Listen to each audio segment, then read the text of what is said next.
የተከበራችሁ ውድ ቤተሰቦቻችን እንደምን አምሽታችኋል? ከመዝገበ ፍሬ ሚዲያ የዕለቱን አበይት መረጃዎች ወደ እናንተ እናደርሳለን። እነሆ። በአዲስ አበባ የውስጥ ለውስጥ መንገዶችን አጥረው የዘጉ አካላት ከነገ ጀምሮም በ7 ቀናት ውስጥ ያጠሩትን አጥር እንዲያነሱም ማሳሰቢያ ተላለፈም። ከነገ ጀምሮ ባሉት 7 ተከታታይ ቀናት መንገድ የዘጋችሁበትን አጥር አንሱ፣ መንገድንም ለትራፊክ እንቅስቃሴ ክፍት እንድታደርጉ በጥብቅ እናሳስባለን በማለት የአዲስ አበባ ከተማ መንገዶች ባለስልጣን አስታውቋል።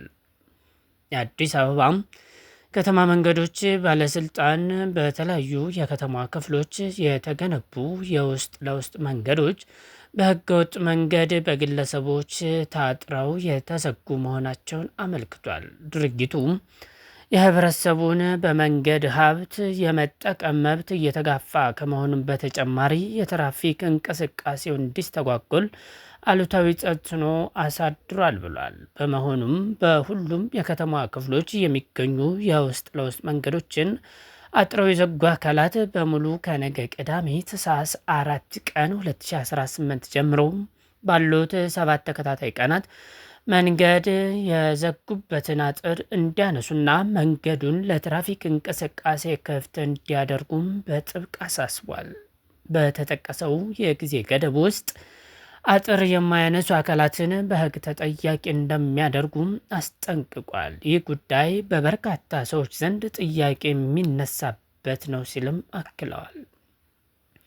የዛሬ 5 ዓመት መሰል ማስጠንቀቂያ ተሰጥቶም የተለያዩ ሰፈሮች ያሉ የውስጥ ለውስጥ መንገዶችን የዘጉ አጥሮች እንዲነሱ የማድረግ ስራ ተጀምሮ እስከ መጨረሻው ድረስ ሁሉም ሰፈር ሳይተገበር ተቀዛቅዞ እንደቆመ ቴክቫህ ኢትዮጵያ ያስታውሳል።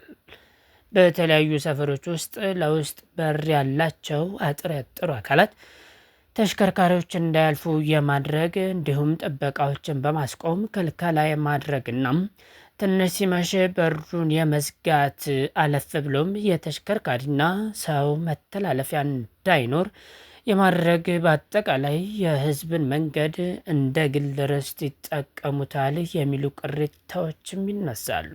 ከዚህ ባለፈም ተሽከርካሪዎች እንዳያልፉ የሚያደርጉ አስቸጋሪ የሆኑ ግዙፍ የኮንክሪት የፍጥነት መገደቢያ የተደረገባቸው ሰፈሮች ብዙ ናቸው። የዚህ መገልገያ የሆኑ መንገዶችን አጥረው ለግል ለሰፈርተኛ አገልግሎት ብቻ ውለዋል የተባሉ አካላት ከነገ አንስቶም በ7 ቀን ያጠሩትን አጥር እንዲያነሱም ማስጠንቀቂያ ተላልፏል የተባለው።